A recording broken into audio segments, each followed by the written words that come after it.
네, 안녕하세요. 주식은 역시 기리기리세의 기리씨입니다. 안녕하세요, 여러분들. 저 벌써 3월 옵션 만기일이 지났습니다. 그리고 그 말인즉슨 22년 3분기 MSCI 편입 편출 종목이 이제 확정이 되었을 것 같은데 과연 어떤 기업이 나왔고 그리고 예상 종목이 확실히 들어가고 나왔는지, 만약 그렇다면 그 사이에 주가 흐름은 어떤 식으로 나왔는지 그런 것들을 한번 깔끔하게 보고 끝내보도록 하겠습니다. 같이 공부하시죠. 렛츠 기릿!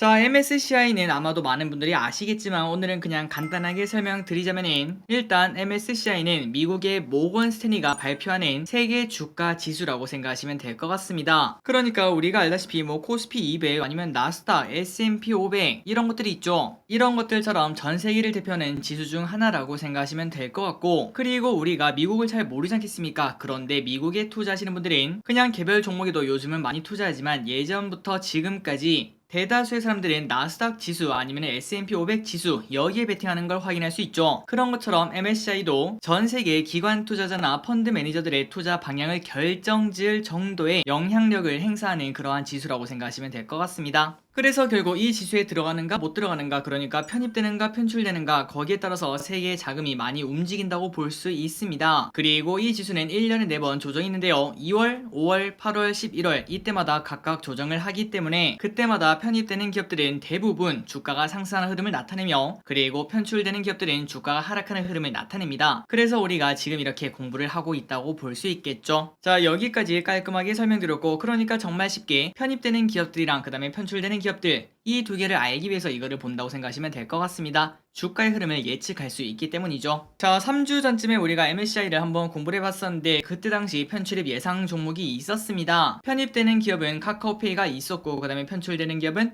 SK텔레콤, 이 두 개를 예측을 했었죠. 다만 그때도 확인했다시피 카카오페이 같은 경우는 편입 확률이 매우 낮다는 걸 확인할 수 있었고, 그 반면 편출 확률은 유한타는 중간, 그리고 삼성은 높음, 이렇게 예측한 것처럼 카카오페이는 편입 확률이 낮고 SK텔레콤은 편출 확률이 높다는 걸 우리가 확인할 수 있었습니다. 자, 그렇다면 그 결과 어떻게 나왔는지 한번 보도록 하겠습니다. 자, 이렇게 나왔네요. 편입 기업은 없음. 그러니까 카카오페이가 될까 말까 고민했지만 결국은 편입이 되지 못했다는 걸 확인할 수 있고, 그 반면 편출 확률이 높았던 SK텔레콤은 결국 편출이 된 걸 확인할 수 있었습니다. 그나저나 참고로 SK텔레콤 같은 경우에는 이거 좋은 기업 아닌가 라고 생각을 해볼 수 있는데요. 그런데 왜 편출이 됐나 봤더니 외국인 지분율이 너무나 많아서 편출이 되었다고 합니다. 뭔가 지금 말을 들으면은 야, 이게 무슨 소린가 싶긴 하지만, 근데 SK텔레콤 이러한 통신사 같은 경우는 국가에서 매우 중요한 거기 때문에 외국인 지분율 제한이 있습니다. 그래서 그 지분율을 거의 다 채웠으니까 이제 외국인이 사고 싶어도 못 사지 않겠습니까? 그러한 이유 때문에 편출이 되었다고 생각하시면 될 것 같습니다.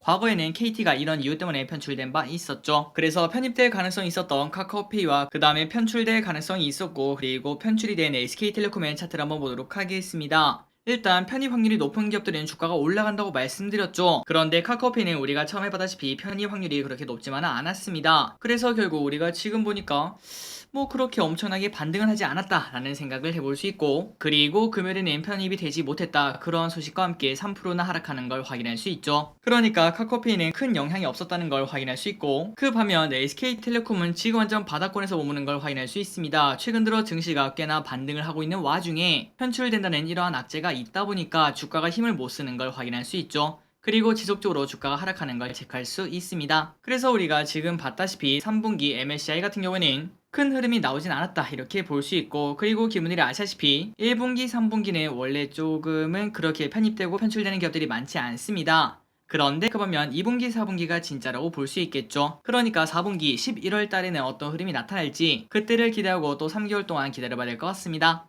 그리고 플러스 기분들 이건 알고 계시면 좋을 것 같아요. 그리고 이번 MSCI 편입에 한국에는 큰 차이가 없었지만 여기 보시면은 중국 기업 중에 7개가 편입이 된 걸 확인할 수 있습니다. 그래서 그 기업들이 뭔가 봤더니, 자, 여기 보시면은 이렇게 4가지가 있는데요. 파일론테크, 그리고 칭하이 연공업, 그리고 청지 리튬, 마지막으로 장지라고 읽어야 되나요? 짱지라고 읽어야 되나요? 어쨌든 이런 기업이 있는데 이 4가지 기업 전부 다 2차 전지에 관련된 기업이라고 합니다. 순서대로 파일론테크 같은 경우에는 ESS 관련 주식, 그리고 칭하이 연공업은 리튬 회사고, 천치 리튬도 딱 이름 들어도 리튬 회사죠. 그리고 마지막으로 짱쥐, 이 친구는 염화칼륨이랑 탄산, 리튬 여기에 관련된 기업이라는 거 참고하시면 좋을 것 같습니다. 그러니 만약에 여러분들이 중국에 투자를 하신다면은 최근 들어 중국에 2차전지 관련 기업들이 편입이 되었다는 거 이 부분은 참고하시면 좋을 것 같습니다. 자, 오늘 공부 여기까지 끝내보도록 하겠습니다. 항상 이렇게 같이 공부해서 진심으로 감사합니다. 이런 정보가 여러분들께 조금이라도 도움이 되었으면 좋겠습니다. 지금까지 기리셨습니다. 빠이요.